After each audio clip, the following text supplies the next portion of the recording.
حمله تازه نیروهای پاکستانی بر اسپین بولدک قندهار. بارڈر کی جنگ شروع دی. بارڈر خلق دادی گرد خلق اورید قانون ممنوع گرد پریشول. چا خلاص ترام پریشول. چا بند ترام پریشول. الا قامت سره گرد دادی زوی.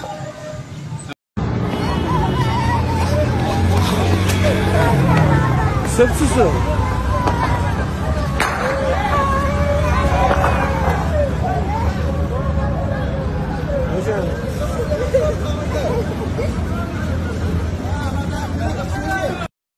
دا د سپرمن مارکیټ یې وویشتې دا دی بچ ساتي الله ډېر بد خراب دی الله دې فضل کړي ورغره به یې شروع دي عام خا دروازه خلاص او ټکان جنګ شروع سمیع خان دا د سپرمن مارکیټ یې وویشتې دا دی دا چې خلک زنان او انسانان ګرځي زغلي جنگ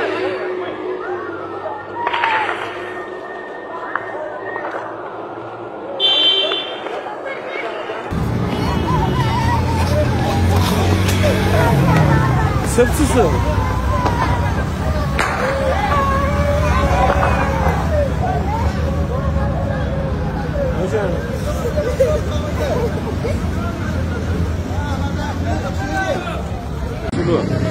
هلته یو ټک ټک سوی دی دوی دا یاد جوړ کړی دي تو چې رجمات سکنټ پاته دي لیدو هغه د کولرانو کړپۍ دي د ګاډیانو سره هلته یې په درې شاته سره اوس د دینو سره راکش کړي ګاډی دې ته وګوره دا بایپاس دی د بارډر بایپاس یا دوړې ویني یا ګره دغه کې دلته دغه وغورځوي دا دوړې ویني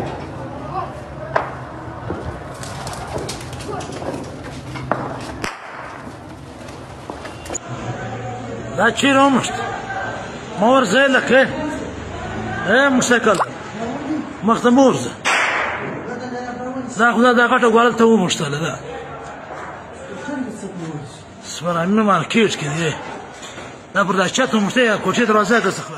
بسم الله الرحمن الرحیم. السلام علیکم و رحمت الله. متاسفانه در حالی که مذاکرات دور سوم صلح میان افغانستان و پاکستان در استانبول ترکیه در حال برگزاری است، منابع از قندهار میرسانند که نیروهای پاکستانی امروز به اسپین بولدک قندهار با سلاح‌های سبک و سنگین حوالی ساعت 5 عصر حمله کردند. در این تصاویر که به دسترس ما قرار گرفتن نشان داده میشه که مردم در حال متواری شدن از ساحه هستند و دود و خاک ساحه را در بر گرفته است.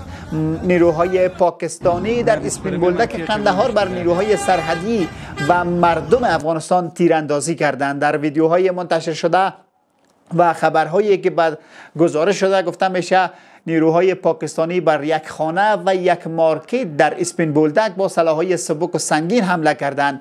منابع می‌افزایند که نیروهای پاکستانی عصر امروز حوالی ساعت 5 بر نیروهای افغانستان در ولسوالی اسپین بولدک در ولایت قندهار با سلاح‌های سبک و سنگین تیراندازی کردند. با گفته منابع در این تیراندازی ها گلوله های هاوان بازار تجاری اسپین بولدک را هدف قرار گرفته و مردم به دلیل نگرانی های امنیتی از محل متواری شدند.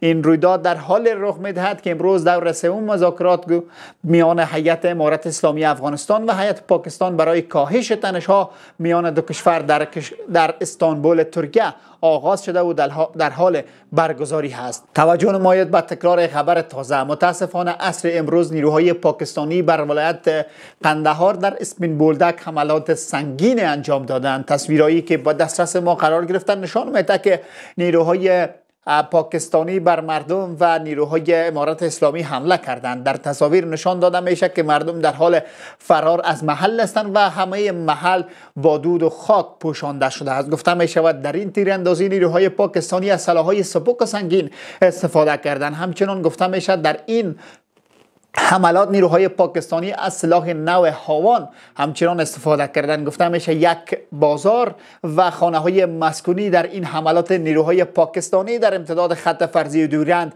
در اسپین بولدک مورد حمله قرار گرفتند. از سوی دیگر مذاکرات دور سوم میان افغانستان و پاکستان در استانبول ترکیه در حال برگزاری است. این در حال است که خواجه آصف وزیر دفاع پاکستان بارها با سخنان تحریک آمیز از ادامه جنگ با افغانستان سخن گفته بود و بیان کرده بود در صورتی که مذاکرات نتیجه مثبتی در قبال نداشته باشد با افغانستان وارد جنگ تمام عیار خواهد شد. از سوی دیگر آتش بسی که در دوحه میان افغانستان و پاکستان با میانجیگری قطر و ترکیه برگزار شده بود و دو طرف روی یک موافقت نامه آتش بس به توافق رسیده بودند. برای نخستین بار به گونه آشکار از سوی پاکستان امروز نقض شده است. آل دیده شود که پاسخ امارت اسلامی افغانستان به این حملات پاکستان چه خواهد بود. در ادامه با صبر باشید، ما تلاش میکنیم تا تازه ترین جزئیات در این مورد را به شما پیشکش کنیم.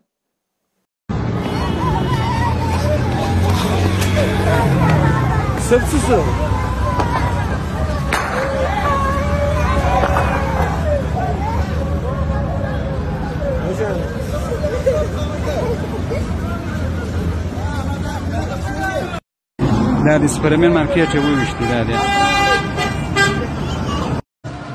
ګره دغه کې دلته دغه وغورځوي دا جوړ ویني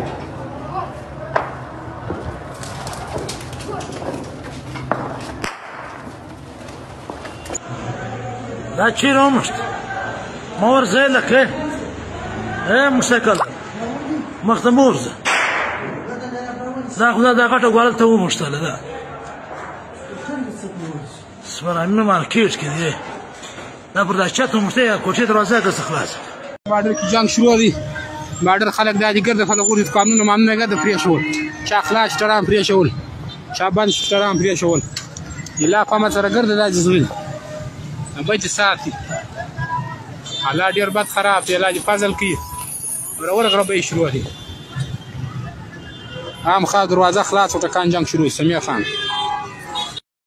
دا د سپرمن مارکیټ وویشتي دا دی دا چې خلک زنان او انسانان ګرځي زغلي جنگ